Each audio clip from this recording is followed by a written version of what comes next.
kita berikan kesempatan pertama ini kepada Kanda Marimandarto selaku unsur pimpinan wilayah Muhammadiyah Kalimantan Timur. Lalu kemudian nanti kita serahkan kepada Bang Dhanil Anzar Simanjuntak untuk kemudian di sesi kedua, dan sesi ketiga nanti kepada Ayahanda Muharram sebagai narasumber terakhir. Kita alokasikan waktu kurang lebih 20-30 menit, Kanda, masing-masing narasumber. Silahkan. Bismillahirrahmanirrahim. Assalamualaikum warahmatullahi wabarakatuh. Warahmatullahi wabarakatuh. Alhamdulillah wahdahu la syarikalah wa asyhadu anna Muhammadan abduhu wa rasuluh la nabiyya ba'da. Qala Allah Ta'ala fi kitabil karim, a'udzu billahi minasyaitonir rajim. Innal insana khuliqa halu'a idza massahu sarru jazua wa idza massahu khairu manu'a illal musallina alladzina hum ala salatihim daimun walladzina fi amwalihim haqqum ma'lumun lisailil wal mahrum. Sadaqallahul azim. Sungguh rasa syukur yang setinggi-tingginya kita panjatkan kehadirat Allah Ta'ala yang hari ini kita bisa dipertemukan dalam forum virtual, dan saya rasa tidak mengurangi hikmah kita. Pertama, tentu saya ingin menyampaikan salam takzim dari jauh dari Kota Samarinda. Pertama kepada Pak Bupati Haji Muharram, seorang pemimpin yang saya rasa tawadhu. Yang kedua, Mas Dhanil Anzar Simanjuntak, sosok pemimpin masa depan baik untuk Muhammadiyah dan Indonesia tentu. Dan tentu saja banyak dan para senior, terutama ketua pimpinan daerah Muhammadiyah Kabupaten Berau, Pak Kahar, Dr. Kaharudin Yunus.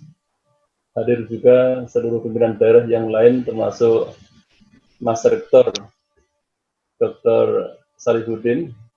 Assalamualaikum. Waalaikumsalam warahmatullahi wabarakatuh. Dan seluruh kader-kader militan Muhammadiyah. Seorang senior saya, pendiri Muhammadiyah Kutai Kartanegara, saya rasa beliau adalah Pak Slamet Waris. Mudah-mudahan selalu disehatkan. Amin.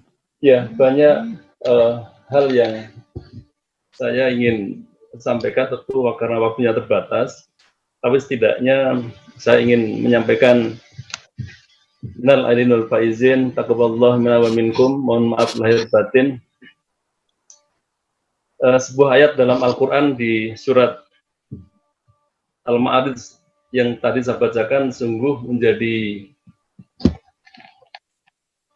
sebuah pedoman penting. Kenapa kita tidak harus tidak boleh pesimis? Saya rasa mindset kita harus tumbuh dan selalu positif.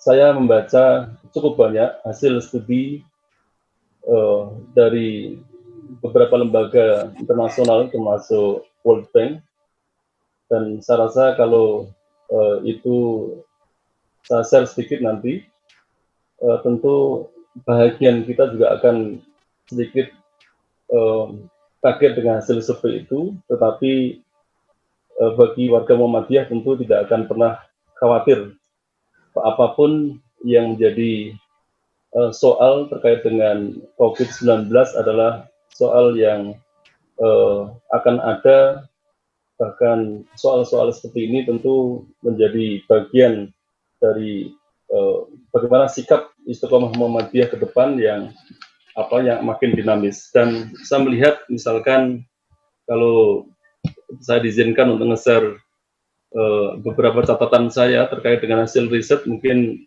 saya akan coba sampaikan sedikit. Misalkan mungkin ini sudah bisa dibaca ya, teman-teman ya. Ya, bisa. Oke, saya rasa beberapa catatan penting yang saya ingin sampaikan dari beberapa menarik di bawah ini. Saya ingin juga kita harus bisa memahami beberapa fenomena yang mungkin nanti juga akan jadi catatan Bang Dhanil. Saya rasa hampir semua negara lah, tidak hanya Indonesia saja, saya rasa hanya bisa mengandalkan pembatasan interaksi fisik untuk memperlambat penyebaran COVID-19 ini, dan saya rasa ini poin penting yang kemudian kita juga sepakat kenapa intervensi yang diterapkan di Indonesia pun juga inline dengan cara penanganan ini. Ya, kita tidak bisa melakukan hal yang lain seperti karantina bagi orang-orang yang diduga terinfeksi, kemudian pembatasan perjalanan domestik dan internasional, misalkan larangan berkumpul dan sebagainya. Saya rasa kita semuanya sudah tahu. Penutupan sekolah, sebagian pabrik, restoran, dan ruang publik yang lainnya. Nah, ada catatan menarik dari World Bank, saya rasa. Ternyata berbagai upaya yang kita lakukan dalam mengendalikan pandemi COVID-19 ini menimbulkan dampak yang sangat signifikan, terutama di ekonomi Indonesia. Dan yang saya juga kaget ini membaca hasil survei dari UNICEF di tahun 2020 bulan Mei yang lalu, misalkan sebuah dampak yang tidak pernah diduga sebelumnya adalah bagi kehidupan anak-anak. Saya rasa ini persoalan serius yang harus kita hadapi, dan terutama kita sebagai warga Muhammadiyah harus memahami ini sebagai apakah memang lost generations itu akan ada karena kita tidak memberikan peran, tidak memberikan satu penekanan pada bagaimana keselamatan anak-anak kita. 80 juta saya rasa anak-anak ini harus kita selamatkan, 30%-nya adalah terkena kasus. Memang kalau kita lihat perbandingan dari jumlah korban, tentu yang tua lebih banyak. Tetapi ingat bahwa ada aspek traumatik yang luar biasa karena meninggalnya orang tuanya, keluarga, dan sebagainya, dan ini harus ada penyelamatan khusus, saya rasa. Nah, berbagai upaya diambil untuk menekan penyebaran virus ini karena memang timbul, termasuk salah satunya adalah hasil dari World Bank, dan ini juga merupakan rekomendasi penting bahwa kenapa Indonesia terpaksa harus quote-unquote berdamai dengan COVID, saya rasa. Ya, karena memang kalau kita lihat dari hasil survei yang dilakukan oleh LIPI, Kemenaker, dan Universitas Indonesia Mei yang lalu, yang dirilis oleh mereka di media-media mainstream, ini juga tergambar. Sektor-sektor yang paling parah memang bisa kita lihat misalkan di konstruksi, dunia perdagangan, rumah makan, jasa, sektor transportasi, dan lain sebagainya. Dan saya rasa dampaknya bisa kita lihat. Dan ini yang tadi saya sebutkan bahwa tentu kondisi ini tidak membuat kita harus pesimis. Saya hanya menyampaikan bahwa data-data ini tidak boleh membuat kita pesimis, tetapi kita tetap harus tegak. Oke, kita lihat sekarang survei hasil studi dari World Bank misalkan di April 2020, dan ini juga sudah diprediksi oleh banyak ya, bahkan Ibu Menteri Keuangan juga sudah mengatakan ini bahwa Indonesia akan mengalami pertumbuhan ekonomi pada level 5%, ini asumsi awal, dan lebih tinggi selama dekade terakhir. Tapi di 2020 ini angkanya bisa turun sekitar 2%, bahkan beberapa lembaga riset dunia seperti Bloomberg Economic misalkan, Goldman Sachs, dan Johns Hopkins University misalkan menyebut bahwa kemungkinan bisa sampai minus 3,5%. Ini artinya bahwa memang ekonomi akan stagnan, krisis akan lebih dalam, dan ini lebih dalam, betul ya, ini banyak prediksi, lebih dalam dari 98.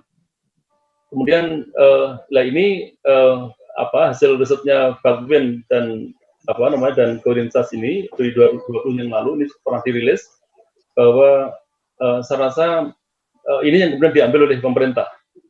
kurva ganda antara satu sisi kita harus berjibaku untuk menahan arus penyebaran COVID-19 ini, artinya aspek kesehatan juga penting, tapi resesi diambang itu juga harus diselamatkan, sehingga kemudian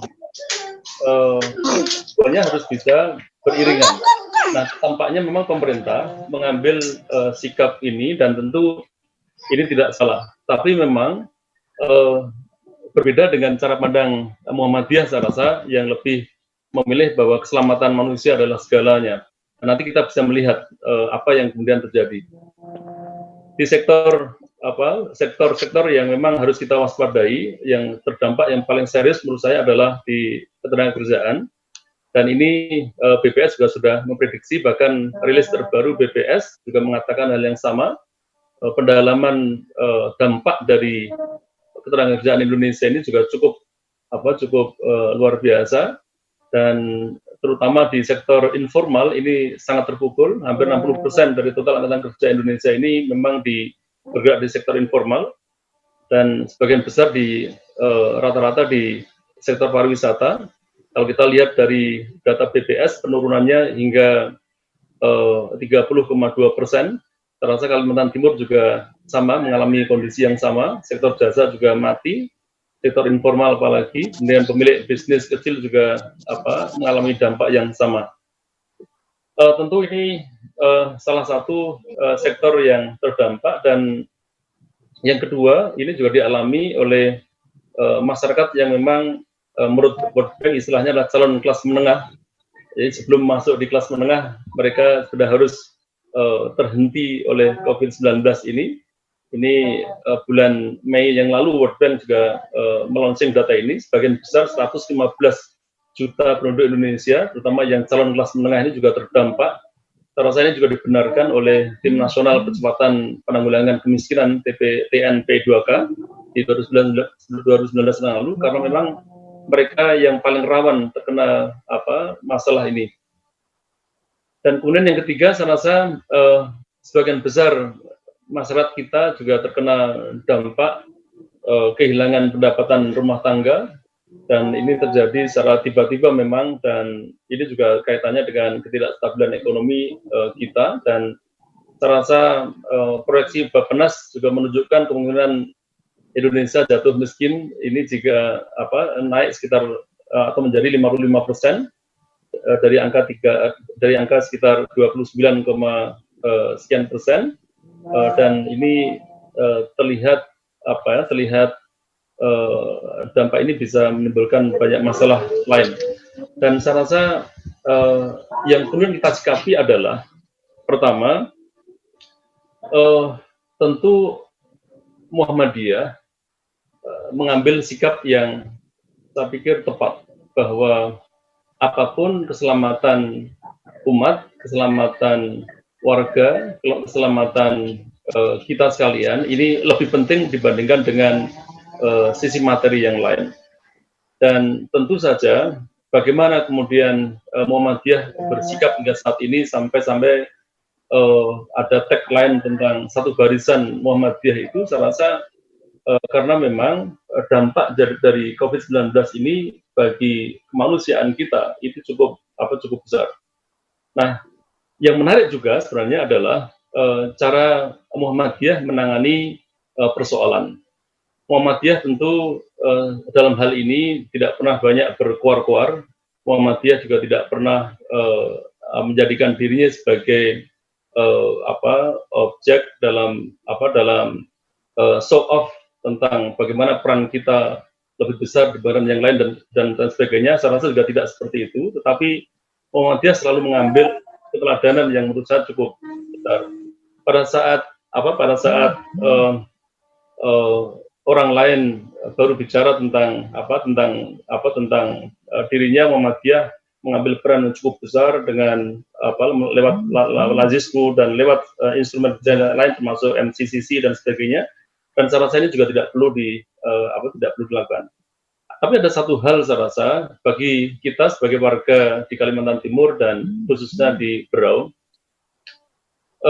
melihat fenomena dampak yang akan ditimbulkan oleh COVID dan saya rasa ini akan semakin mendalam, semakin dalam, maka perlu banyak hal yang harus kita lakukan. Pertama, tentu kita ingin meyakinkan pada seluruh warga bahwa optimisme itu menjadi sikap yang paling penting yang harus selalu dikedepankan.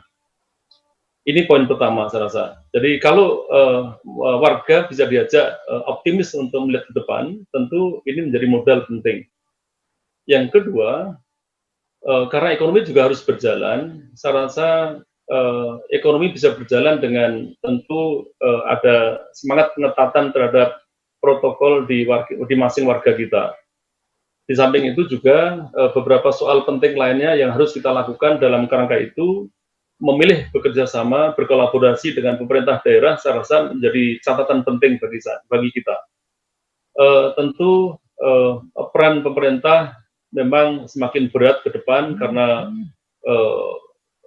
saya rasa pemerintah daerah ini kan sejak PMK atau Peraturan Menteri Keuangan itu lahir untuk melakukan refocusing dan relokasi anggaran, maka hampir semua alokasi anggaran yang terutama di belanja langsung ya ini kemudian dialihkan ke sana, sehingga menjadi sangat berat karena memang ekonomi juga tidak mungkin bisa berjalan dan fokusnya tentu pada soal-soal yang terkait dengan bagaimana menangani dampak sosial yang timbul akibat krisis ini. Nah, tentu saja kenapa kita harus bekerja sama dengan pemerintah daerah? Ya, karena memang saat ini Muhammadiyah ini sangat terbuka untuk melakukan kerjasama itu dengan pemerintah daerah, karena kita yakin bahwa dengan kerjasama itu ekspansi Muhammadiyah untuk membantu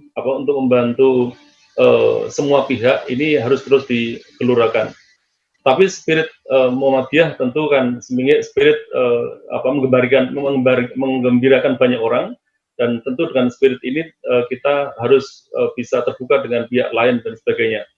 Nah, yang keempat saya rasa tentu ada satu soal yang tadi saya ingin berikan catatan bahwa tidak semua warga kita yang berada di hari ini itu adalah memilih cara pandang sama dengan cara pandang pimpinan pusat. Tentu ini karena memang beberapa pemahaman. Nah, karena itu tentu kan kita tidak bisa emosi. Ya, kita tidak perlu melakukan cara-cara yang mungkin bisa lebih banyak memberikan atau membuka ruang diskusi lebih banyak. Menurut saya ini juga catatan penting. Terus terang ini agak heran kita, dan kemarin beberapa kesepakatan kita ambil di pimpinan wilayah Muhammadiyah agar selalu menempatkan posisi Muhammadiyah yang rukun, Muhammadiyah yang atau inline dengan PP dan sebagainya. Ini juga kita harapkan untuk bisa selalu dilakukan. Dan beberapa catatan-catatan tadi saya rasa ini sebagai pemantik saja, dan mudah-mudahan nanti bisa kita kembangkan banyak diskusi. Tetapi pendek kata, apa yang tadi saya sampaikan dari berbagai riset yang dilakukan oleh lembaga-lembaga riset, ini bukan untuk membuat kita lemah, tetapi adalah ini cara pandang kita yang baru untuk bisa membuka ruang diskusi yang lebih banyak, menyelesaikan berbagai persoalan-persoalan yang mungkin terjadi ke depan. Sehingga apa yang tadi saya sampaikan di dalam beberapa atau 4 poin tadi, mungkin ini bisa kita kembangkan lagi dalam diskusi. Saya rasa mungkin itu saja, karena waktunya juga tidak banyak. Kurang lebihnya mohon maaf. Billahi fisabil haq, fastabiqul khairat. Wassalamualaikum warahmatullahi wabarakatuh. Waalaikumsalam warahmatullahi wabarakatuh. Baik, terima kasih Kanda Marimandarto. Sebelum bergeser ke Bang Dhanil, ini karena tadi ada sedikit gangguan teknis, kita minta dulu sambutan dari PDM Kabupaten Berau sedikit, diwakili oleh Ayahanda Syarifuddin Israil selaku unsur pimpinan daerah Muhammadiyah Berau. Setelah ini baru kita bergeser ke Bang Dhanil. Silakan Ayahanda. Bismillahirrahmanirrahim.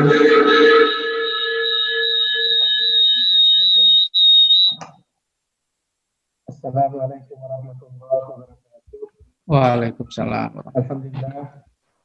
Alhamdulillahirrabbilalamin. Wa bihi nasta'in ala umuri Suaranya tidak terdengar. Kecil sekali. Wassalatu wassalamu ala asrafil anbiya'il mursalin wa ala alihi wa ashabihi ajmain, amma ba'd. Alhamdulillah, senantiasa kita bersyukur kepada Allah Subhanahu wa taala. Salawat dan salam senantiasa kita aturkan kepada junjungan kita Nabiullah Muhammad sallallahu alaihi wasallam. Semoga kita menjadi pengikutnya yang setia sampai di yaumil kiamah. Yang kami hormati Bapak Dr. Dhanil Ansar Simanjuntak. Alhamdulillah, terima kasih atas kesempatannya dan kesediaannya malam ini, insya Allah akan memberikan tausiah di dalam halal bihalal warga Muhammadiyah di Kabupaten Berau. Sama-sama, Pak.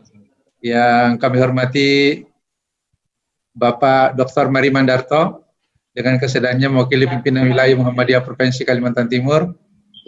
Terkhusus dan teristimewa kepada Bapak Bupati Kabupaten Berau yang telah berkenan hadir dalam virtual video conference yang insya Allah juga dan seluruh warga Muhammadiyah yang sempat mengikuti pada virtual telekonferensi ini.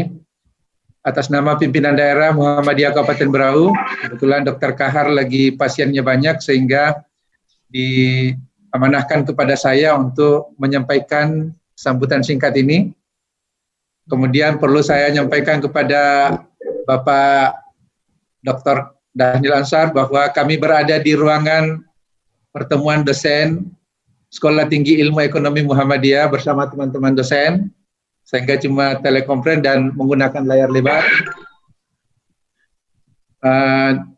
Dan sekali lagi saya mengucapkan banyak terima kasih kepada seluruh warga Muhammadiyah yang sempat bergabung di dalam virtual telekonferensi ini, dan mudah-mudahan Allah Subhanahu wa taala memberikan hidayah kepada kita.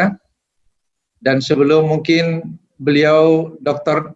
Dhanil Ansar memberikan hikmah halal bihalal malam ini, kami mohon dengan hormat kiranya berkenan Bapak Bupati memberikan sambutan sejenak supaya didengar oleh warga Muhammadiyah agar insya Allah cita-cita Muhammadiyah ke depan meneruskan pimpinan untuk di Kabupaten Berau ke depan insya Allah.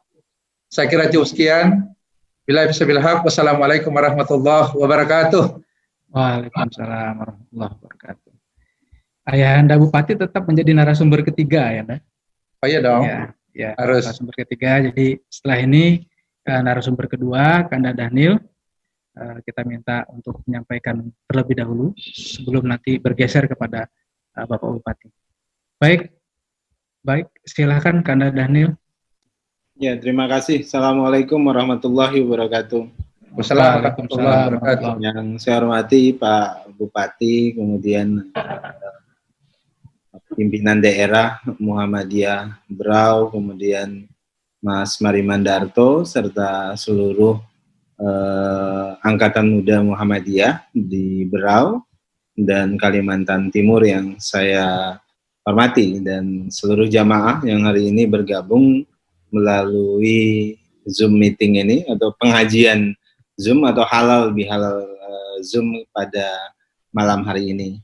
Alhamdulillahirrabbilalamin, pada kesempatan ini kita masih bisa tetap bersilaturahim, dan saya ingin menyampaikan taqabbalallahu minna wa minkum siyamana wa siyamakum minal aizin wal faizin kepada seluruh jamaah Muhammadiyah di Berau khususnya dan umumnya di Kalimantan Timur. Semoga seluruh amal ibadah kita pada bulan Ramadan yang lalu itu bisa memberikan dampak perubahan dan kebaikan kepada kita semuanya. Bapak, Ibu, dan teman-teman Angkatan Muda maupun jamaah Muhammadiyah yang saya hormati di Berau. Tema kali ini agak menarik, halal bihalal kali ini didekatkan dengan tema menggembirakan tauhid sosial. Memang wacana tauhid sosial itu identik dengan agenda pan-islamisme dulu. Dekat sekali dengan agenda pembaharuan Islam. Karena ketika di Islam ada gerakan seperti uzlah begitu, gerakan-gerakan menyendiri, tasawuf dan macam-macam yang kemudian nanti oleh Buya Hamka ada tasawuf modern dan sebagainya, kemudian di gerakan pan-islamisme, kemudian di gerakan Islam modern itu memperkenalkan istilah tauhid sosial. Padahal pada prinsipnya itu ajaran Islam yang komprehensif yang tidak pernah memisahkan kehidupan mistisnya atau kehidupan gaibnya, dalam hal ini tauhid, itu dengan agenda sosial. Makanya doa kita itu kan Rabbana atina fid dunya hasanah wa fil akhirati hasanah wa qina azabannar. Jadi doa identik kita selalu bagaimana kita bisa selamat di dunia dan kemudian juga selamat di akhirat. Itu punya dimensi tauhid sosial. Misalnya kata-kata yang sering kali kita gunakan ada hubungan vertikal, hablum minallah, kemudian hablum minannas. Ada hubungan kepada Allah yang vertikal, itu tauhid yang sifatnya ghaib, kemudian horizontal, hablum minannas. Nah, konteksnya itu adalah konteks pemahaman tauhid sosial. Kalau Pak Amin Abdullah mendefinisikannya itu tauhid sosial itu seperti a faith in action gitu. Satu keimanan yang diaksentuasikan dalam aksi, misalnya dalam action. Jadi dalam makna yang dibuat Pak Amin Abdullah itu, tauhid sosial itu seperti keimanan yang dipraksiskan dalam kehidupan sosial kita. Jadi keimanan itu kan sifatnya gaib. Kita percaya kepada Allah Subhanahu wa Ta'ala sebagai Tuhan kita, tapi kemudian harus dipraksiskan dalam kehidupan sosial. Dia tidak berhenti. Kalau dalam bahasa Cak Nur dulu, kesolehan pribadi itu harus terkoneksi dengan kesolehan sosial. Jadi itulah kemudian pemaknaan tauhid sosial. Dan kalau kita lihat karakteristik gerakan Muhammadiyah itu punya karakteristik tauhid sosial yang kuat. Kenapa? Karena urat gerakan Muhammadiyah itu kan urat gerakan pembaharuan. Nah, salah satu upaya yang paling mencolok dalam gerakan pembaharuan Islam pada abad-abad 19 itu adalah bagaimana mempertemukan ajaran Islam supaya praksis bagi kehidupan sosial, atau dalam bahasa yang Pak Amin dalam bukunya Tauhid Sosial, bagaimana ajaran Islam itu bisa punya dampak sosial bagi perubahan kehidupan kita sehari-hari. Jadi tidak ada, kalau ditanya siapa sih contoh dari manifestasi tauhid sosial yang kuat, ya tinggal rujuk saja Rasulullah, Nabi Muhammad yang kuat tauhidnya tapi tidak pernah memilih untuk berjarak dengan kehidupan sosial, karena kehidupan sosial itu justru adalah objek dari tauhid sosial itu sendiri atau ketauhidannya. Jadi kalau kemudian ketauhidan kita itu berhenti kepada keimanan kepada yang gaib, tapi kemudian tidak memanifestasikannya dalam lingkungan sosial, itu bahkan bukan tauhid yang sesungguhnya. Dalam bahasa yang lebih ekstrim, misalnya Muhammad Abduh bilang begini, jadi tauhid sosial itu ada yang disebut dengan kafir, itu bukan orang yang tidak percaya pada Allah Subhanahu wa Ta'ala, tetapi kafir itu juga orang-orang yang tidak melaksanakan perintah Allah. Misalnya gini, dalam bahasa Abduh misalnya, yang korupsi, yang maling uang rakyat, itu kafir. Kenapa? Karena merugikan secara sosial. Makanya kemudian kalau kita baca misalnya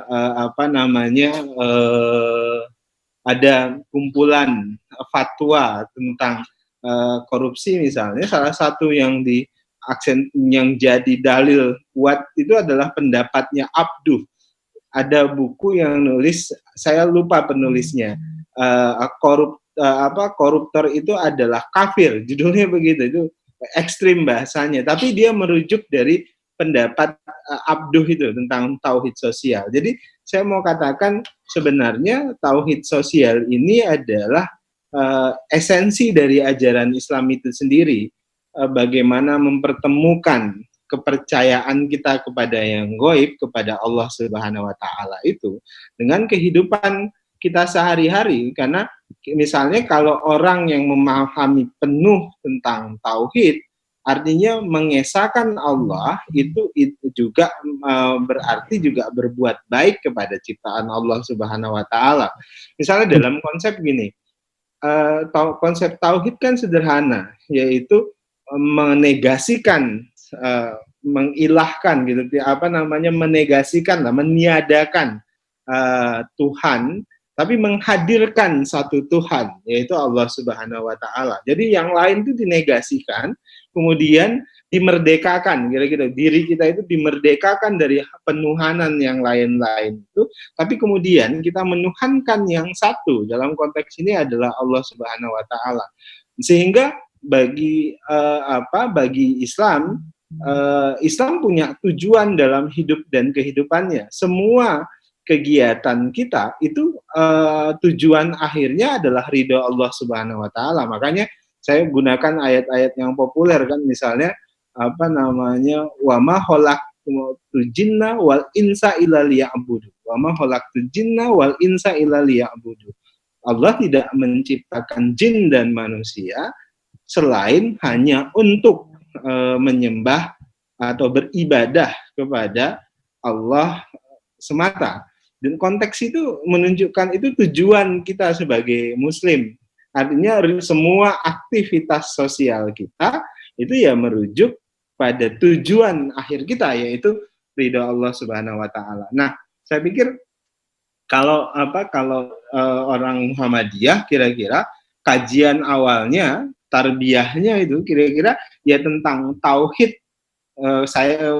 Kiai Dahlan itu sering menggunakan bahasa tauhid yang murni. Nah, tauhid yang murni itu ya seluruh aktivitas ibadah kita itu harus merujuk dalam rangka mengejar ridho Allah Subhanahu wa taala. Tauhidnya murni, nggak peduli dia dengan yang lain dalam konteks takut dan segala macam, ketertakutannya, penghambaannya itu hanya pada Allah. Nah, kemudian itu hal yang gaib, kemudian dikoneksikan dengan kehidupan sosial. Makanya coba lihat pilihan Kiai Dahlan itu dikenal sebagai man of action. Ketauhidannya itu diaksentuasikan, dilaksanakan dalam bentuk aksi yang sering kita kenal sebagai ta'awun, itu saling tolong menolong itu. Kemudian kita kenal sebagai misalnya gerakan sosial. Jadi memang watak Muhammadiyah itu sejak awal itu adalah gerakan sosial. Muhammadiyah itu menurut saya adalah organisasi produk dari tafsir tauhid sosial. Makanya coba lihat kutipan yang diajarkan Kiai Dahlan atau Mbah Dahlan kan surat Al-Ma'un.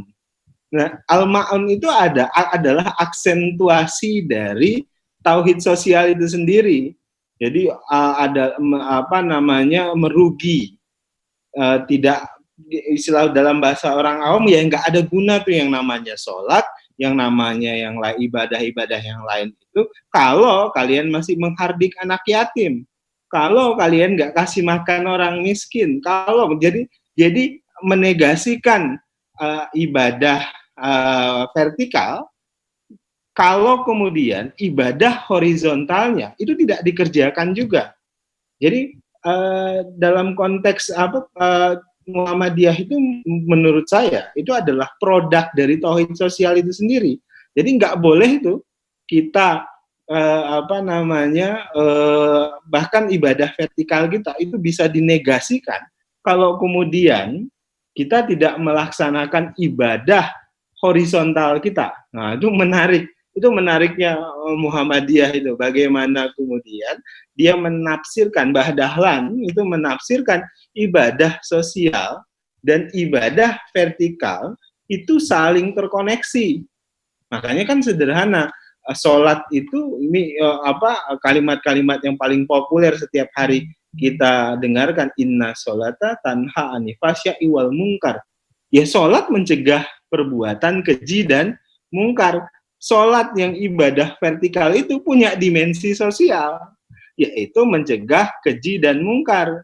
Makanya di surat Al-Ma'un diperingat nggak guna tuh sholat kalian, kira-kira gitu, kalau yang ini nggak kalian kerjakan. Makanya kemudian doktrin Muhammadiyah salah satunya adalah amar, ma'ruf, nahi, mungkar. Nggak bisa tuh orang Muhammadiyah sholat-sholat saja, tapi kemudian atau zakat atau sebutlah puasa-puasa saja, sholatnya rajin luar biasa, terus berjamaah, tapi kemudian tidak mengerjakan tugas institusional misalnya. Jadi Muhammadiyah itu seperti tadi saya ulangi, Muhammadiyah itu adalah produk tauhid sosial. Jadi kalau ditanya, misalnya tadi Rasul contoh, salah satu contoh yang mempraktikkan tauhid sosial dengan sendiri. Mbah Dahlan, ini hebatnya Mbah Dahlan menurut saya, bahkan jauh lebih hebat Mbah Dahlan ketimbang, kalau pandangan pribadi saya ya, ketimbang Muhammad Abduh Jamaluddin Al-Afghani yang menjadi bapak pembaruan Islam itu. Kenapa saya bilang lebih hebat Mbah Dahlan? Mbah Dahlan belajar tentang tauhid sosial, tapi kemudian beliau kerjakan. Dan produk apa yang beliau kerjakan itu masih eksis sampai hari ini. 1 abad itu masih ada. Apa nama yang dilakukan oleh Muhammad Abduh dan Jamaluddin Al-Afghani dan sebagainya. Mereka melahirkan pemikiran pembaharuan, misalnya satunya adalah konsepsi tauhid sosial, tapi kemudian mereka sendiri itu tidak menjadi motor gerakan tauhid sosial itu. Misalnya Muhammad Abduh, beliau nggak punya produk beliau adalah konsep pembaharuan Islam itu sendiri. Tapi bukan berarti beliau tidak punya peran, justru karena pemikiran-pemikiran beliau menerjemahkan itu, maka ada orang yang melaksanakannya lebih maju. Jadi ibaratnya ini Muhammad Abduh itu seperti saya, dosen, misalnya teman-teman bapak-bapak yang dosen, tapi kemudian ada mahasiswa kita itu melangkah lebih maju. Saya dosen ekonomi misalnya, tapi kemudian ada mahasiswa kita melaksanakan praktek-praktek ekonomi yang lebih maju dan dia bisa punya pengaruh yang lebih besar. Jadi menurut saya warga Muhammadiyah jangan lupa menerjemahkan itu semuanya, bahwasanya kita ini adalah organisasi kita ini atau jamiah kita ini itu adalah produk tauhid sosial itu sendiri, dan itu tidak boleh dilepaskan. Nah, makanya pas judulnya saya sering kali menggunakan kalimat ini, harus digembirakan. Digembirakan itu artinya disemarakan, terus dihadirkan dalam kehidupan kita sehari-hari terkait dengan tauhid sosial. Nah, bagaimana kemudian ditarik ke sekarang kan kondisinya new normal, kehidupan kebiasaan baru, sebut begitu. Saya lebih suka menggunakan istilah kebiasaan baru. Kenapa kebiasaan baru? Karena ada wabah. Saya menyebutkan gini, Muhammadiyah adalah organisasi yang mengedepankan prinsip-prinsip akal budi, artinya nalar yang sehat tapi menghadirkan akhlak yang baik. Bahasa Indonesia itu menggunakan istilah akal budi. Artinya apa? Pandangan fikih Muhammadiyah atau pandangan tarjih Muhammadiyah itu selalu harus harus bertemu atau seringlah harus bersenyawa dengan ilmu pengetahuan. Itu pendekatan Muhammadiyah. Oleh sebab itu dalam menghadapi wabah itu harus basisnya itu harus ilmu pengetahuan. Jadi Muhammadiyah pun tidak akan mengeluarkan fatwa misalnya majelis tarjih kalau kemudian basisnya bukan ilmu pengetahuan. Siapa yang paling tahu terkait dengan wabah ini? Ya para ahli wabah di satu sisi dan para dokter. Nah, dari mereka lah kita dengar.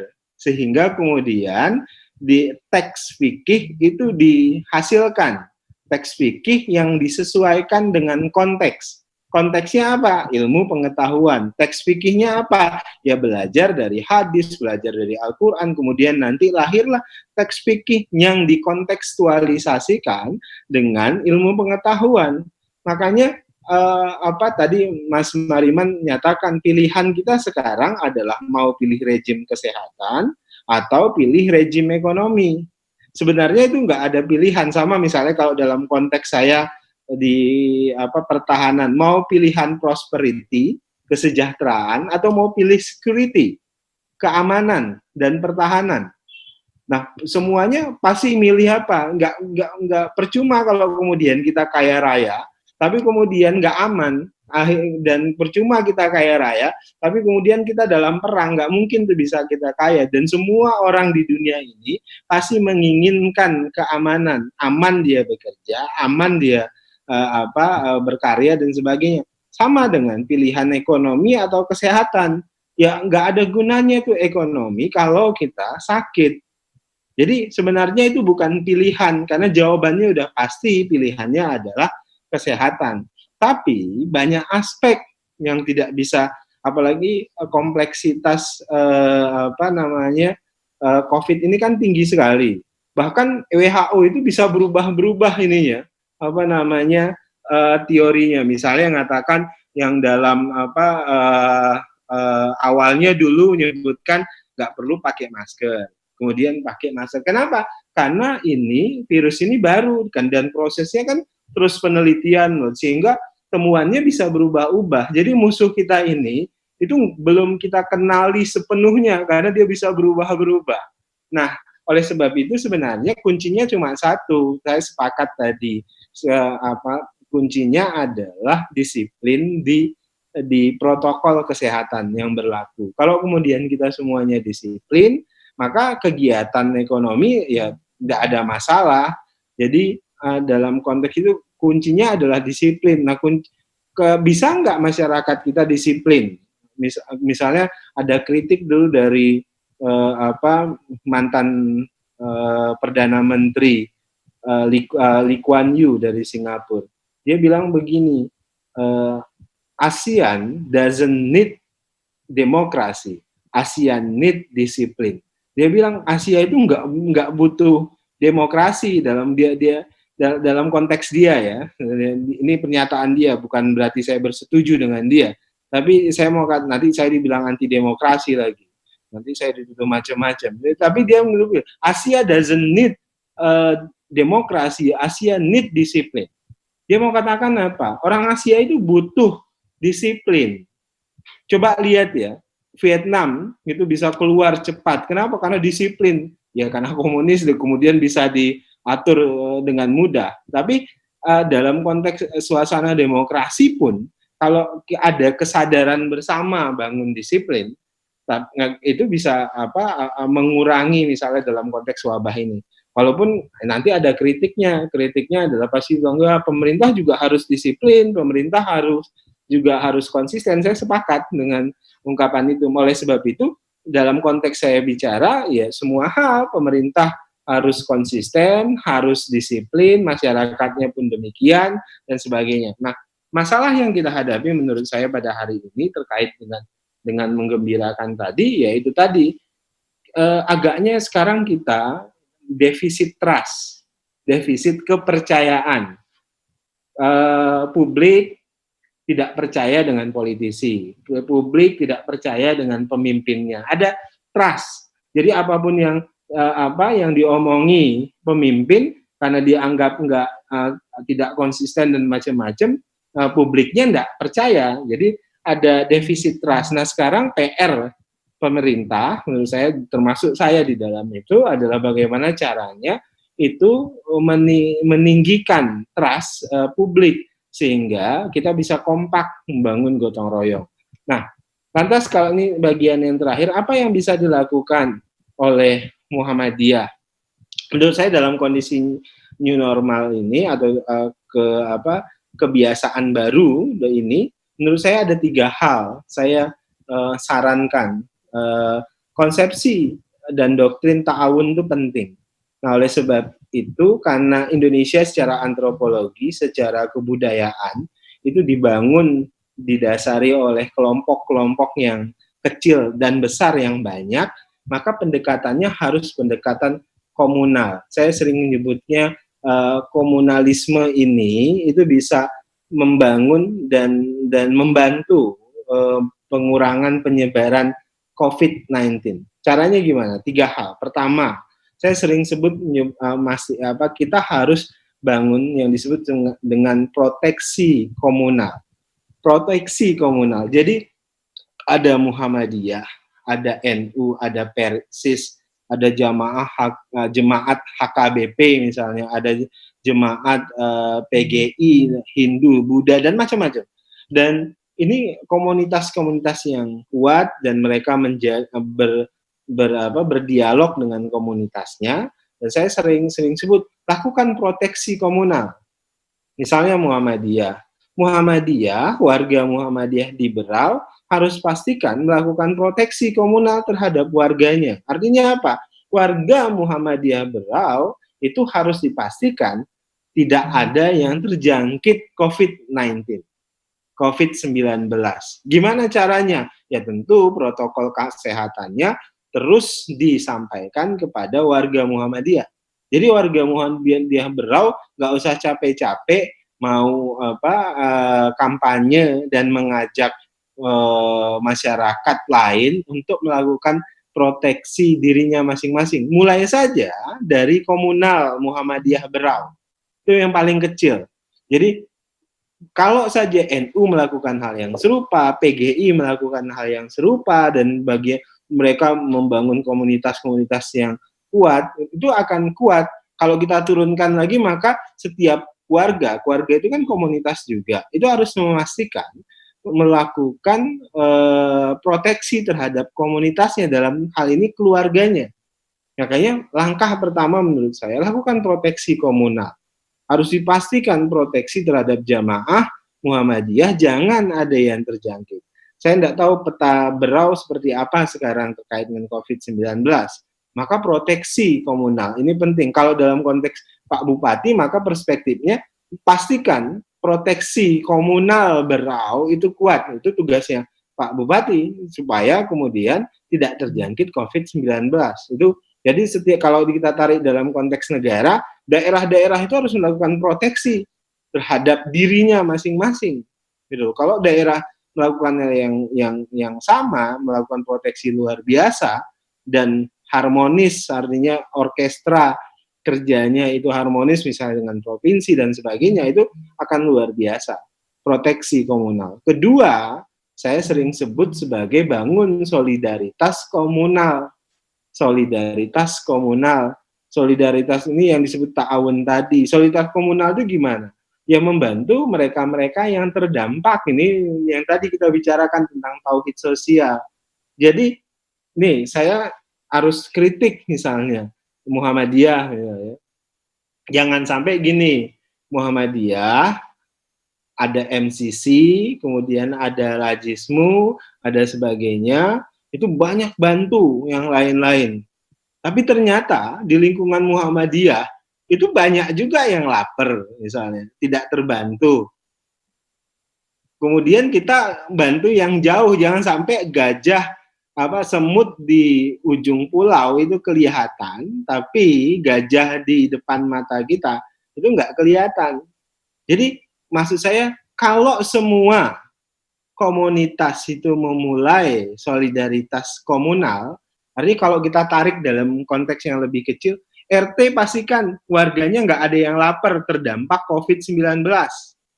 Masjid yang kemarin kegiatan sholatnya tidak bisa nggak Bunda tabungan uang infak masjid untuk memastikan lingkungan sekitarnya itu tidak lapar.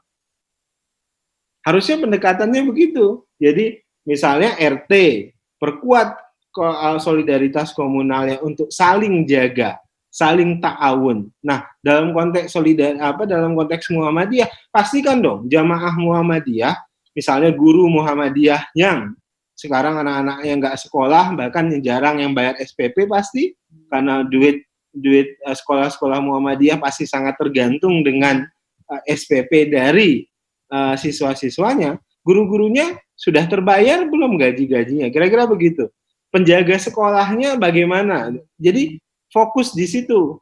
Jangan nanti seolah-olah bantuan-bantuan kita itu penuh, mohon maaf, pencitraan, seolah-olah kita bisa mengcover banyak hal gitu. Tapi di rumah kita sendiri ada yang tidak terbantu. Anak-anak pemuda Muhammadiyah itu banyak juga yang menganggur gitu. Nah, kemudian yang teman-teman yang lain. Nah, prioritas itu. Jadi rumah kita atau komunitas kita pastikan juga terjaga. Itu yang tadi saya sebutkan solidaritas komunal. Kalau di luar Muhammadiyah misalnya bisa mulai dari RT, RW, kampung, dan komunitas-komunitas yang lain. Ini yang disebut dengan solidaritas komunal. Baru yang ketiga, melakukan itu tadi penyadaran kolektif. Penyadaran kolektif ini maksud saya adalah kita bangun kesadaran kolektif bahwasannya COVID-19 ini itu punya dampak dan berbahaya. Orang tidak boleh menganggap remeh, tetapi tidak perlu juga paranoid, kira-kira begitu. Sehingga kita bisa melaksanakan kehidupan dengan cara-cara baru. Nah, jadi kebiasaan baru lah. Kebiasaan baru kita kan dikit-dikit cuci tangan, sabun, kemudian pakai masker dan sebagainya. Tapi saya melihat pasti ada hikmah yang luar biasa dari COVID ini. Salah satu hikmahnya kita sekarang lebih higienis, lebih bersih kehidupannya. Orang sekarang cuci tangan terus, mandi yang tertib dan jarang yang juga kalau mau beli makanan kita juga mau makanan yang higienis. Akhirnya apa? Dunia usaha kita juga berlomba-lomba kampanye higienitas gitu, jadi bersih dan sebagainya, termasuk lingkungan bisnis dan segala macam. Jadi saya mau katakan teman-teman muda terutama banyak yang akan berubah pasca COVID dan kita harus mampu mengisi momentum-momentum itu. Yang paling utama pesan saya tentu adalah tauhid sosial itu adalah produknya Muhammadiyah. Kalau bahasa anak muda ya tauhid sosial itu aku banget gitu loh, atau gue banget gitu. Kira-kira gitu. Terima kasih. Fastabiqul khairat. Wassalamualaikum warahmatullahi wabarakatuh. Oh iya, saya mohon maaf nih sebelumnya. Saya sampai 8:30 izin pamit karena jam 9 saya harus keluar. Terima kasih. Baik, siap Kanda. Sebelum bergeser, sedikit nanti mendengarkan pengajian dari Bapak Bupati di sesi ketiga. Perlu kami kenalkan Kanda, Bapak Bupati ini dulu pernah memimpin PDPM, Muda Muhammadiyah Brau, tahun 95, periode 95 sampai 2000. Jadi Muhammadiyah ya? Iya, mantan Ketua Muda Muhammadiyah. Ya. Jadi tauhid sosialnya ya. Senior kita. Jadi tauhid sosialnya 24 karat lah. Ini kami sampaikan juga beliau maju lagi di putaran kedua insya Allah. Nanti kalau politiknya nanti kita bicara ya. Itu selip-selipannya kan, Mbak. Memang kalau pemuda Muhammadiyah ini pinter nyelip-nyelipin pesan. Siap. Pintar dia. Baik, Bapak Bupati. Setuju. Itu banyak yang setuju. Silakan Ayanda Muharram. Jadi luar biasa tadi dari Kanda Daniel. Ya, silakan Ayanda. Bismillahirrahmanirrahim. Assalamualaikum warahmatullahi wabarakatuh. Waalaikumsalam warahmatullahi wabarakatuh. Alhamdulillahirabbil alamin wa bihi nasta'in ala umuri dunya waddin. Asyhadu an la ilaha illallah wahdahu la syarikalah wa asyhadu anna Muhammadan abduhu wa rasuluh. Allahumma shalli wa sallim ala sayyidina Muhammadin wa ala alihi wa sahbihi ajmain. Qad qala Allah ta'ala fi kitabil karim a'udzu billahi minasyaitonir rajim. Bismillahirrahmanirrahim. Alif lam mim dzalikal kitabu la raiba fihi hudan lil muttaqin. Allazina yu'minuna bil ghaibi wa yuqimuna as-salata wa mimma razaqnahum yunfiqun. Al-ayat. Yang saya hormati para narasumber, wabil khusus Dr. Mariman Darto, kemudian Dr. Dahnil Anzar Simanjuntak, yang barusan luar biasa memberikan pencerahan buat kita, dan menurut saya apa yang disampaikan oleh beliau sebetulnya sudah lebih dari cukup untuk mengupas tuntas terkait dengan tema halal bihalal kita pada malam hari ini.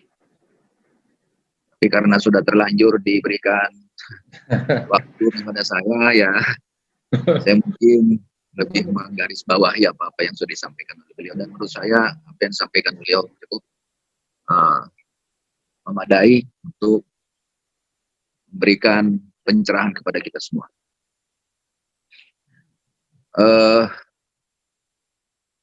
Seluruh pemirsa dan serta halal bihalal melalui Zoom meeting ini, perkenankan saya juga menyampaikan selamat Hari Raya Idul Fitri 1441 Hijriah.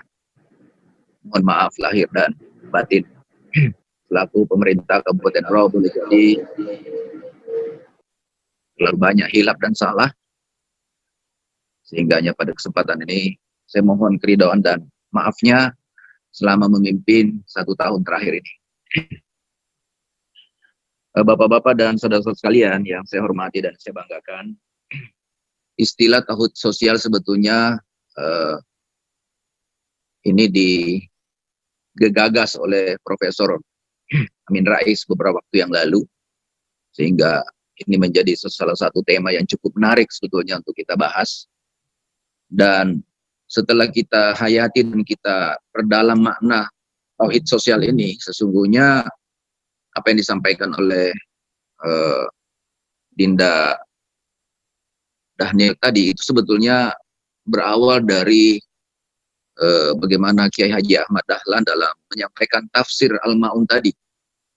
Sempat saya baca bahwa beliau 6 bulan berturut-turut tidak pernah pindah-pindah ayat, ya, tidak pernah pindah-pindah surah terkait dengan membahas surah Al-Ma'un itu.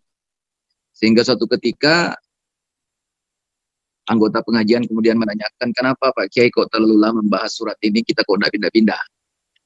Kemudian beliau mengatakan bahwa bagaimana saya mau pindah, di antara kalian belum ada satupun yang mengamalkan surah ini. Nanti setelah itu baru berbondong-bondong dari para jamaah beliau untuk melakukan ta'awun, kemudian mengumpulkan apa yang bisa, dan pada akhirnya setelah dipraktekkan makna dari surah Al-Ma'un itu, barulah beliau pindah kepada surah yang lain. Itu maknanya bahwa betapa Kiai Haji Ahmad Dahlan membangun Muhammadiyah ini memang lebih mengedepankan tentang tauhid sosial ini. Bahwa tidak ada makna dan gunanya kita bertauhid, beriman kepada Allah Subhanahu wa taala secara bersih, tetapi ketika tidak mampu terimplementasi dalam kehidupan kita untuk menolong orang yang memang berhak untuk kita tolong. Dan perlu dipahami bersama bahwa ayat-ayat Al-Quran sebetulnya jauh lebih banyak, ya, jauh lebih banyak membahas tentang ayat-ayat yang sifatnya sosial dibandingkan dengan ayat-ayat yang berkaitan dengan ibadah ritual. Jauh lebih banyak. Ya. Bahkan di dalam dalam Al-Quran ada 36 kali, ya, Allah Subhanahu wa taala senantiasa menyandingkan kata-kata iman dan amal soleh. Ya. Ada 36 kali. Itu maknanya bahwa ketika seorang itu beriman, kemudian tidak diimplementasikan dalam bentuk amal soleh, amal kebaikan, termasuk di dalamnya dalam menolong orang lain, itu berarti tidak begitu berfaedah nilai keimanannya itu. Itulah sebabnya di dalam Al-Quran, surah Al-Baqarah di awal itu, Allah Subhanahu wa taala mengingatkan kepada kita tentang ciri-ciri orang yang bertakwa itu. Alladzina yu'minuna bil ghaibi wa yuqimunas shalah wa mimma razaqnahum yunfikun. Jadi di ujungnya ditutup dengan menginfakkan rezeki, sebagian dari rezeki yang Allah berikan kepada kita. Nah, oleh karenanya Bapak-bapak dan saudara-saudara sekalian, tentu perlu kita pahami bersama dalam situasi seperti ini, jangan sampai warga Muhammadiyah terlalu banyak membahas tentang tauhid, kemudian begitu solehnya kita dalam hal ibadah ritual, tetapi tidak mampu terimplementasi dalam hal mengatasi krisis-krisis sosial di tengah-tengah masyarakat. Lebih-lebih dalam suasana COVID-19 ini. Nah, untuk itu Bapak-bapak dan saudara-saudara sekalian, teknisnya mungkin karena tadi sudah cukup banyak yang dibahas oleh Dinda Dhanil maksud saya. Saya ingin menginformasikan kondisi Kabupaten Berau sekilas tentang apa-apa yang sudah kita lakukan dalam rangka untuk menanggulangi COVID-19 ini yang kaitannya dengan memberikan pertolongan kepada orang-orang yang terdampak. Namun sebelumnya saya ingin sedikit menceritakan bagaimana kondisi Kabupaten Berau, misalnya ketika kita begitu di bulan Maret, kita digemparkan dengan situasi COVID-19 ini secara nasional, dan Kabupaten Berau di awal April itu melakukan upaya pembatasan, dan saya menginstruksikan untuk membatasi penerbangan udara, kemudian laut dan darat, walaupun waktu itu sibuk para panglima, kemudian Kapolri. Kenapa Kabupaten Berau berani melakukan tindakan untuk menutup bandara, walaupun hanya 2 minggu, itu luar biasa sibuknya para petinggi Polri dan TNI. Karena saya mengatakan bahwa saya jauh lebih mengedepankan kesehatan dibandingkan dengan kematian seorang manusia. Karena kalau ekonomi itu bisa masih kita rencanakan perbaikannya di masa yang akan datang, tetapi ketika manusia yang saat ini terdampak dari COVID ini, otomatis tidak bisa kita menghidupkan orang yang mati. Dan waktu itu tentu keputusannya tidak sepihak, saya libatkan seluruh Forkopimda, dan saya mengatakan bahwa ketika seluruh Forkopimda ini membackup, insya Allah relatif bisa diterima oleh atasan, walaupun tidak ada yang menegur langsung ke saya, tetapi melalui Pak Dandim, melalui Pak Kapolres, dan sampai terakhir ini belum ada yang menelpon saya terkait dengan kebijakan waktu itu. Dan itulah sebabnya alhamdulillah mampu Kabupaten Berau meminimalisir orang-orang yang masuk di Kabupaten Berau, karena seluruh perbatasan laut, udara, dan darat itu kita lakukan pemeriksaan yang sangat ketat. Dan alhamdulillah dalam 2 bulan terakhir posisi Kabupaten Berau PDP maupun ODP sudah 0, tidak ada lagi yang dulunya ratusan. Kemudian ada 34 orang yang terindikasi positif, dan pada akhirnya sudah sembuh 10 orang, tinggal 24. Ditambah kemarin ada klaster yang sifatnya cuti, dan itu menambah kembali ada 4 lagi yang menambah positif, tetapi semuanya sudah terisolasi, dan kita berharap mudah-mudahan dalam bulan-bulan ke depan ini penyembuhannya bisa kita lakukan.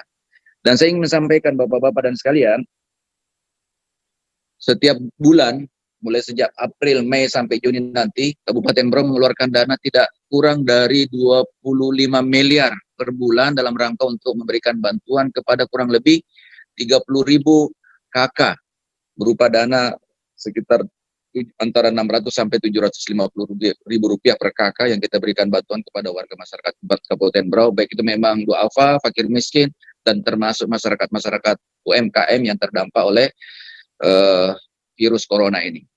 Dan saya berharap mudah-mudahan setelah bulan Mei, Juni, kita berharap di Juli sudah tidak lagi memberikan bantuan seperti itu, karena mudah-mudahan sudah di new normal ini pada akhirnya kita bisa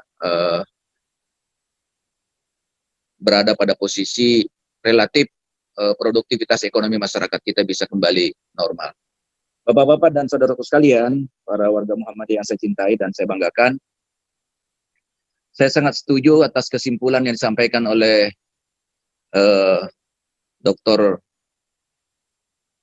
Dhanil tadi, bahwa 3 hal itu menjadi salah satu kesimpulan yang paling penting untuk kita sepakati bersama, bahwa di saat COVID-19 ini dan saat ini sedang kita memasuki era new normal, semestinya memang ada disiplin kolektif yang harus kita lakukan bersama dalam rangka untuk mematuhi protokol kesehatan. Ada disiplin kolektif yang harus kita bangun bersama di kalangan Muhammadiyah dan masyarakat secara umum, bahwa dimanapun kita berada, aktivitas apapun yang kita lakukan, sebaiknya protokoler kesehatan itu menjadi bagian dari tak terpisahkan dari seluruh perilaku kehidupan kita. Dan ini tidak boleh ada yang berpikir secara individual bahwa saya kan sehat, saya kan aman-aman saja, kemudian kita tidak terlalu peduli dengan protokol kesehatan. tolong, saya berharap sebagai Bupati Kabupaten Berau, mengharap banget seluruh warga Muhammadiyah di Kabupaten Berau menjadi bagian dari yang senantiasa melakukan edukasi kepada publik agar supaya kedisiplinan kolektif dalam rangka untuk memenuhi tanggung jawab kita sebagai warga Muhammadiyah senantiasa supaya protokol kesehatan ini betul-betul bisa terlaksana dengan baik. Baik itu di rumah ibadah, di pasar-pasar, kemudian di tempat-tempat publik yang lain, di kantor, dan dimanapun kita berada. Saya berharap jangan sampai kita, warga Muhammadiyah, justru tidak menjadi bagian dari contoh keteladanan bagi pelaksanaan kedisiplinan untuk memenuhi protokol kesehatan ini. Dan ini menjadi bagian dari upaya kita untuk memutus mata rantai penyebaran COVID-19 ini di Kabupaten Berau. Kemudian yang kedua yang saya ingin sampaikan adalah, sebagaimana juga digarisbawahi oleh Pak Dhani tadi, bahwa disitulah sebetulnya kita diuji oleh Allah Subhanahu wa Ta'ala, bahwa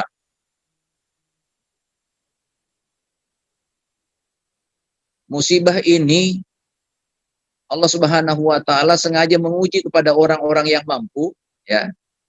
Orang-orang yang ditakdirkan oleh Allah Subhanahu wa Ta'ala menjadi bagian dari agniya untuk menghimpun potensi kemampuannya agar supaya tidak ada warga kita di level RT misalnya, di level dusun, di level RT, di level desa yang mengalami masalah sosial dan masalah ekonomi, bahkan misalnya kelaparan, gara-gara mereka tidak bisa melakukan aktivitas ekonomi secara normal, kemudian yang mampu atau paling tidak ada kemampuan untuk menolong, kemudian tidak melakukan tahu dalam rangka menanggulangi masalah sosial di tengah-tengah. Nah, saya berharap ini menjadi perhatian keseriusan kita. Dan kita pasti tahu bahwa, katakanlah di lingkungan RT ada 200, ada 300 penduduk, bisa terdata secara rapi siapa sesungguhnya warga kita di lingkungan itu yang betul-betul ketika tidak dibantu itu bermasalah secara ekonomi. Nah, disitulah dituntut tauhid sosial kita untuk senantiasa menolong mereka. Nah, dalam rangka itulah maka saya berharap ini betul-betul bisa kita lakukan. Inilah yang disebut dengan menggembirakan, ya, menggembirakan saudara kita yang memang perlu digembirakan lewat tahun kita di saat COVID-19 ini sedang mewabah. Lebih-lebih kita sudah memasuki masa new normal ini. Dan saya kira dengan cara seperti itu, paling tidak peran kita sebagai warga Muhammadiyah mampu dirasakan oleh umat secara menyeluruh. Dan yang kedua, kita ikut andil secara maksimal dalam rangka untuk mewujudkan kehidupan masyarakat yang sehat. Dan terakhir, yang saya ingin sampaikan kepada kita semua bahwa hendaknya warga Muhammadiyah, ya, warga Muhammadiyah menjadi pelopor utama dalam rangka untuk memutus mata rantai COVID-19 ini di Kabupaten Berau. Karena kita yakin bahwa warga Muhammadiyah pada umumnya adalah menengah ke atas, dalam arti paling tidak memiliki dasar pemahaman agama yang memadai, dasar tauhid yang baik. Nah, tentu harapan kita mudah-mudahan warga Muhammadiyah ini mampu memberikan peran positif dalam rangka untuk memutus mata rantai penyebaran virus corona ini.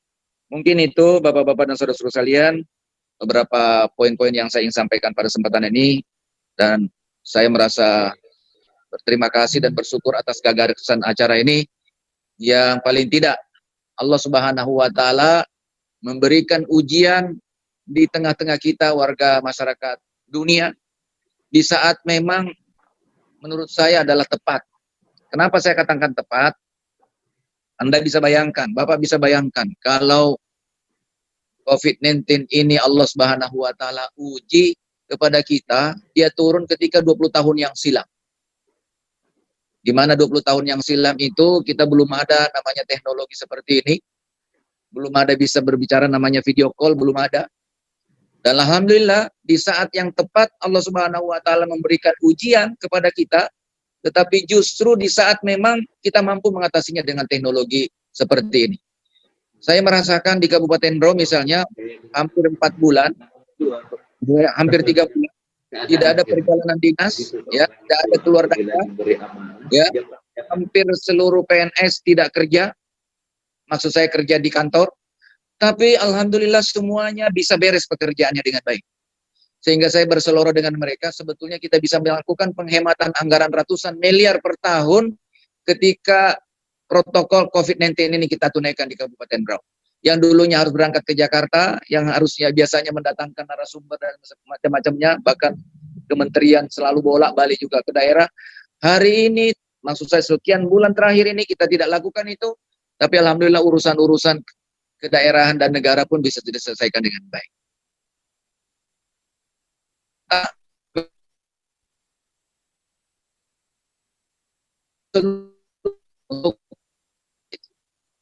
Halo? Selamat di lampu. Selamat di lampu. Putus-putus. Ya, sebagian masih bisa terhubung. Halo. Mati lampu di Bro. Ini. Jadi bro mati lampu. Bro, ya? Ya. Oh, Masya Allah. Ini gara-gara doanya Bang Dhanil tadi, minta izin itu setengah 10. Ya. Hujan, Bisa hujan. ya, sebagian masih bisa melanjutkan. Oke. Ini jangan-jangan yang Anda nggak Bupati. bisa yang bisa melanjutkan browse apa di luar browse semua nih. Iya. Ini di sini mati lampu karena Betul. hujan. Jadi Lagi kompleks. hujan. Iya. Doanya Bang Internetnya. Daniel itu kalau mau izin.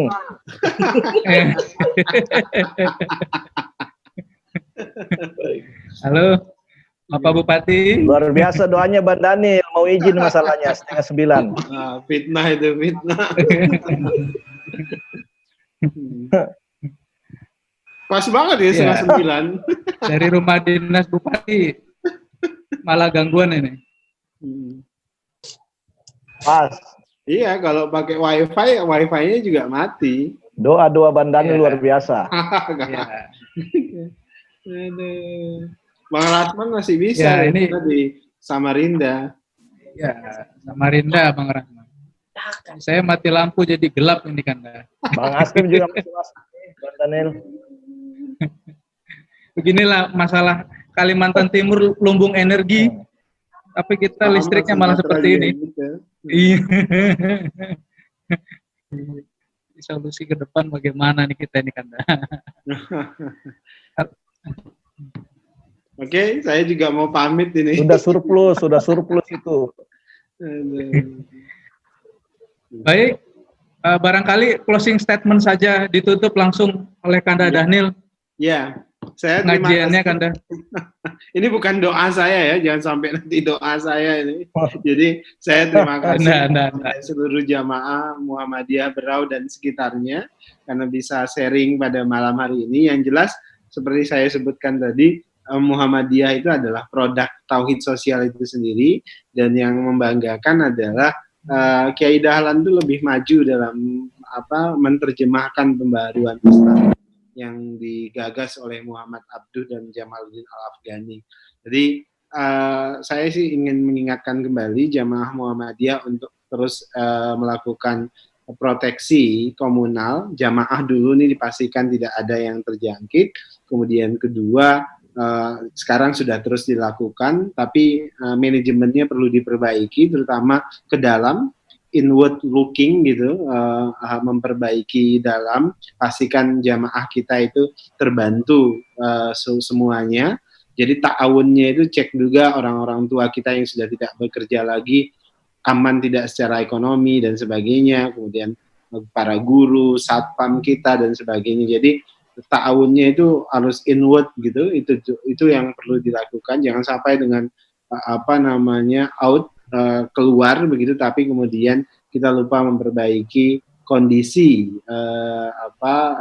sosial jamaah kita. Kemudian ketiga ya tentu disiplin, kesadaran kolektif untuk melakukan disiplin terkait dengan COVID-19 ini.